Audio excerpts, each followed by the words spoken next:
Hi guys!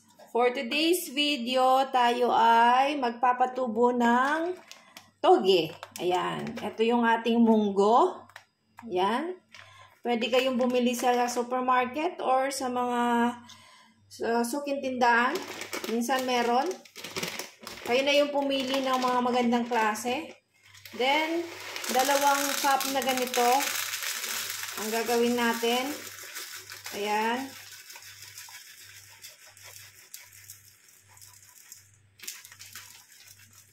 So, lagay lang natin dito sa lalagyan. So, 2 ganon. Ayan. Hindi na masyadong puno. Ayan. Tapos, gagawin natin ay hugasan natin siyang mabuti. Ayan. Okay.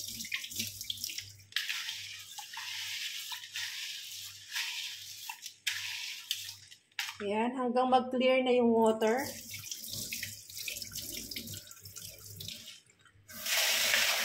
Pag clear na yung water, okay na siya.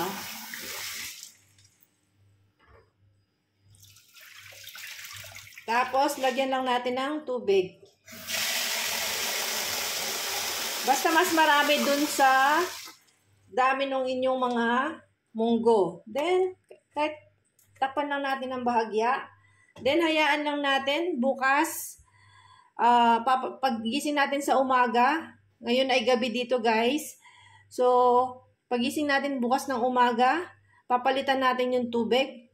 Then, pagdating ng gabi, doon na natin gagawin yung susunod na procedure. Hi guys, good morning. Ito na ang itsura ng ating binabad na munggo. So, ngayon, papalitan natin yung tubig niya at lilinisin natin. Ayan, makikita nyo may mga konting dumi-dumi tsaka residue. Tapos, mapapansin nyo guys, meron ng mga iba na nagbubuka na at merong lumalabas na parang ugat na niya. So, hugasan muna natin guys.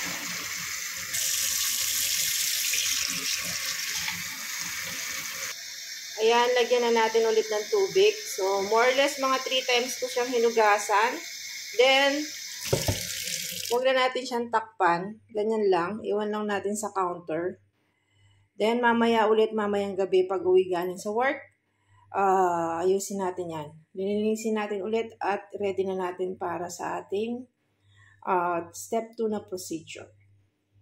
So, ayan na siya guys. Ang gagawin natin, alright, babanlawan natin or hugasan natin ulit ito at ilalagay natin sa strainer at doon natin lalagyan natin ng plastic at itatago sa medyo madilim na lugar.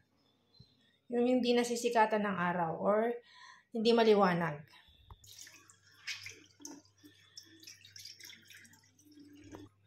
Kung mapapansin nyo guys, halos biyak-biyak na yung ating mga munggo. So, pag ganyan na yung itsura nila, ready na silang patubuin. Ayan, ilagay na natin dito sa ating strainer ang ating mga munggo na ibinabad almost 24 hours. Tapos, ayusin lang natin ng konti. Make sure yung inyong strainer ay malinis. So, ayan, ganyan na siya. Tapos, ilalagay ko sa ganitong, ipapatong ko ito dito. Para lang meron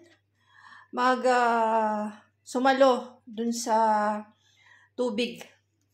So, yan. Ready na yan. Ayan, ilalagay ko, ipapasok ko dito sa loob ng plastic. Yan guys. Tapos, hindi naman necessary na black dapat, pero better kasi kung black kasi kailangan madilim. Tapos itatali natin ito. Tapos ito, ilalagay natin sa ilalim ng cabinet or somewhere na medyo madilim. So ilalagay ko dito sa ilalim at isasarado ko to at bukas ulit at ibababad natin tomorrow ng umaga. Second day na natin, guys. So, good morning ulit sa inyo. Good evening sa iba, sa ibang bansa. Ayan, kukunin na natin ito. Ayan siya. Ayan natin kung anong itsura niya. Ayan, meron siyang excess water.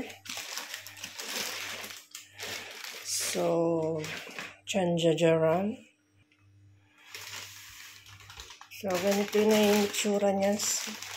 Guys, on the second day, ayan siya. Obviously, meron na siyang mga talagang lumabas na parang mga ugat. Diba? Ayan siya. Gagawin natin, padadaanan natin siya sa running water. Ayan guys, ganyan lang. Tapos, ibababad natin siya for about 5 to 10 minutes. I-soak natin siya.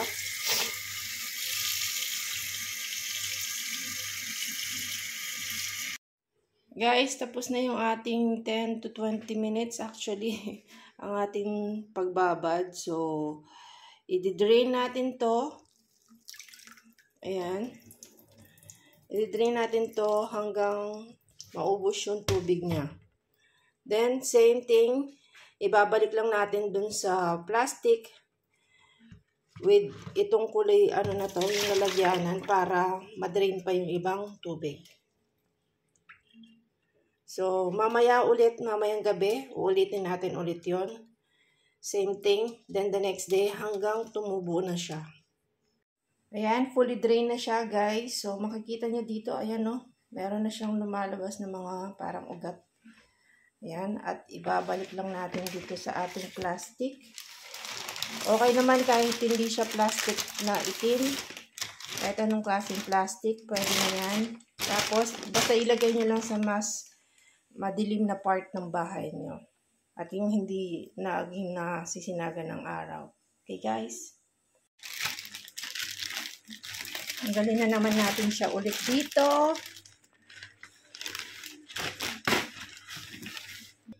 Tingnan nyo yung difference guys nung umaga tsaka yung ngayon. See? Ayan. So, mabilis lang. So, 3 to 4 days to 5 days. Ayan na. Same thing. Bababad natin ulit. Ayan. For 10 to 20 minutes. Then, i-drain natin ulit. Then, tatago ulit. Good morning guys! Third day na natin. Ito na yung itsura ng ating mga toge. So, same thing. Everyday na yan na yung ating procedure. Mababara natin ulit. Tapos, after 10 to 20 minutes, i-drain natin. Then, ibabalik natin dito sa plastic. Okay? Guys, ito yung third day pa rin natin. At ito yung bago tayo matulog. At gagawin pa rin natin yung procedure na ibababad natin for 10 to 20 minutes. Then, i-drain natin at ibabalik dito sa plastic at itatago. Okay? So, ayan guys. Good morning guys. Ito yung fourth day natin. Ganito na yung itsura ng ating toge. Sa tingin ko, hindi siya ganun kataba kasi dahil mainit. Pero, pwede na rin to. I guess, i-harvest na natin today. Dahil, off ko, parang naisipan kong gumawa ng okoy. Kasi parang meron akong nakita na ang okoy nila ay gamit nila ay toge. So, we will give it a try. So, ayan siya. So, i-harvest na natin to. Gamitin na natin mamaya. So, ayan guys. For about, actually 3 days lang. From the process, 3 to 4 days, meron na kayong ganitong toge. Okay? Ayan o. Siguro gagawa ako ulit. Baka mas paanahin ko pa yung tawag dito. Yung ibababad ko siya as in totally. Kasi yung nabababad lang yung sa ibaba. Yan guys. So kung nag-enjoy kayo at may natutunan kayo sa video na to, please don't forget to subscribe, like. Kung meron pa kayong gustong video na gagawin ko, don't forget to comment on the comment section. And don't forget to share na rin. At maraming salamat sa panonood. Hanggang sa muli. Thank you for watching. God bless everyone.